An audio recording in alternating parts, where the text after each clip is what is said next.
My name is Bev Drew, and I'm a member of MINT, the Motivational Interviewing Network of Trainers. MINT is an international organization, a group of MI experts that have met rigorous criteria to become trainers. I've been training service providers in Saskatchewan for more than a dozen years. This series of videos that we're making explores using motivational interviewing to talk with youth about alcohol. The Saskatchewan Prevention Institute and the Northern Alcohol Strategy have collaborated to produce these videos. The purpose of these videos is to provide an overview of motivational interviewing and how you might use it to support youth to make decisions around their alcohol use that will benefit their health and well-being. Talking to young people early about alcohol has the potential to prevent or reduce immediate and future harms. There are 7 videos in this series. I recommend you watch them sequentially as each one builds on the previous one. Typically, MI is a very interactive workshop where participants can share their experiences, give opinions, have discussions, and get lots of practice opportunities to shift their approach. In this video series, you will take a more passive role and I'll just talk at you. Some of the videos will include suggested additional material or practice, and if you are interested, you can take advantage of these opportunities to improve your understanding of MI and to sharpen your skills. A typical workshop in MI spans 2 to 3 days to master the basic introductory concepts, and then another 2 to 3 days to deepen MI skills in an advanced workshop. This video series will only touch on a few MI skills that can sharpen your existing work with youth.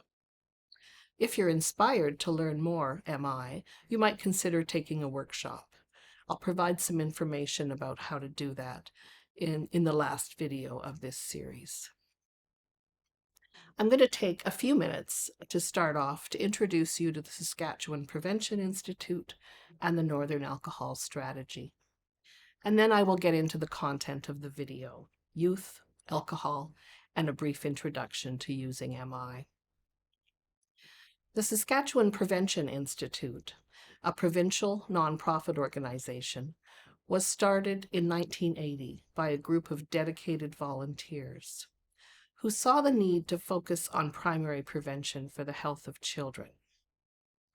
Their vision was to create an organization that would bridge the gap between research and programming and transfer knowledge about the prevention of disabling conditions in children to the public and to professionals like you. The Prevention Institute continues to promote primary prevention by providing training, information, and resources based on current best evidence. Their mandate to help all children thrive through primary prevention and the promotion of well-being, along with their slogan, "Our goal is healthy children," guides the Institute's work. The Northern Alcohol Strategy is a joint initiative of integrated justice services within the Community Safety and Wellbeing branch and is strongly supported by SGI, Saskatchewan Government Insurance. The Northern Alcohol Strategy uses a collaborative public health approach that empowers and inspires communities to have important conversations about the unhealthy uses of alcohol. The NAS promotes community collaboration while using evidence and healing-centered approaches to reduce alcohol-related harms. On the Northern Alcohol Strategy website was a suggestion to start this important conversation about alcohol early. Having age-appropriate conversation with children and youth about healthy and harmful alcohol-related behaviors is part of an overall community strategy to increase safety and well-being related to alcohol use. A youth is between the ages of 14 to 24. This is a big age span, and you can easily say that a 14-year-old is very different than a 24-year-old. You can also assume one 14-year-old is different than another 14-year-old. Even though each young person is unique and deserves to be treated as an individual, it's fair to review general youth development for the purpose of understanding the youth we work with. Many big changes happen during this time. Youth bodies shift from childhood to adulthood, with many physical and hormonal changes taking place. They're often labeled as risk takers or impulsive, doing things that might put them in harm's way. They go through social changes, naturally drawing away from family and shifting more of their attention to peers. Their friend group becomes central to their experiences, their choices, who they are, and who they might become in the future. Their brains go through a period of development during the teen years and into early adulthood. Mental health concerns can crop up during this period of development as well. This can be the time of onset for a variety of mental health diagnoses, and the risk of suicide increases. Now, don't get me wrong, most young people go through this time experiencing minor issues and manage to thrive. They have support from family, other adults in their lives, people like you, and from friends. Many young people learn effective coping strategies to deal with issues. They succeed at school and have positive relationships. Now let's take a look at alcohol and the impact it might have on youth, given what we've just talked about. Between 14 to 24, and sometimes younger, youth might begin experimenting with alcohol and other drugs. According to the 2023 Canada's Guidance on Alcohol and Health, alcohol is a leading risk factor for youth and the most common psychoactive substance used by this age group. We know that alcohol can affect the developing brains of youth, making them particularly susceptible to alcohol-related harms. Alcohol can interact with mental health conditions as well. Alcohol use by youth increases the risk of immediate harm, as well as harm in the future. The younger a person is when they start drinking, the more likely dependence and addiction can occur. Binge drinking is a pattern of drinking that leads to legal impairment for most people, and is a common way that many youth drink alcohol. Binge drinking is defined as 4 or more drinks for women and 5 or more drinks for men during a drinking occasion. Binge drinking increases risk of injuries, aggression, violence, dating violence. It can worsen academic performance and many other things. Even when youth drink the same number of drinks as an adult, they're at greater risk. This is in part due to a variety of factors: their greater impulsivity, their emotional maturity, their, in general, on average, lower body mass, and their inexperience with drinking and performing complex tasks such as driving. The main recommendation for youth from Canada's Guidance on Alcohol and Health is to delay alcohol use for as long as possible. How do we give this information to youth? What is the best way to have this conversation that builds a trusting relationship? What is the best way to encourage the young person to continue an honest exploration of their relationship with alcohol? How do we support them to make decisions about alcohol? These are important questions. Motivational interviewing, MI, has been shown to be an effective approach to have this conversation with youth. MI is a communication approach that can support people to make a change, to improve their health and well-being. It's a particular way of talking with people about change. MI can strengthen a person's own motivation to make that change and can strengthen their commitment to follow through. It is evidence-based, meaning there's lots of research studies that have been done that have demonstrated its effectiveness. Currently, there's over 2,000 controlled clinical trials involving MI across a wide range of fields. There is evidence that MI works with youth as well as with adults. MI was developed by Bill Miller and Steve Rollman in the mid-1980s. It started in the addiction field, where Bill Miller worked, and has spread to many fields of work, including health, education, justice, social services, and more. For this video session, I'm using Bill Miller's recent new book, the fourth edition of his motivational interviewing book, as the basis of the information I'm sharing with you. It doesn't matter what role you take in the lives of youth. MI is a way of approaching or shaping the services you provide, a way of being with those you provide service to. Before you dive into the other videos, I think it might be helpful to get a picture in your mind of what an MI conversation feels like or looks like. I'm going to describe what I would do generally in a typical conversation with a youth. First, I would work to build trust. I would be warm and friendly, trying to put them at ease with me and with the room they're in. I would be transparent about my services and what they might expect. I might describe what I could do, how much time I could spend with them.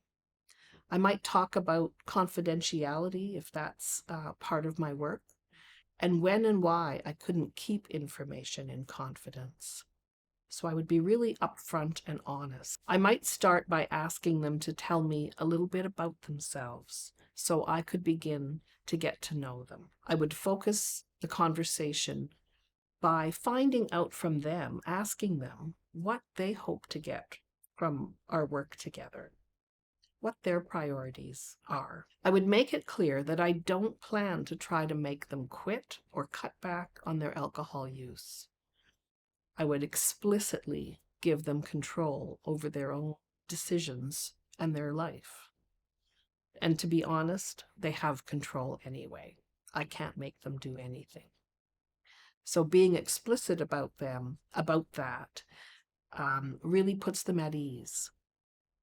I would remain calm and neutral, treat them as an equal, respect them, and accept them for who they are and what they do. I'd be caring and compassionate.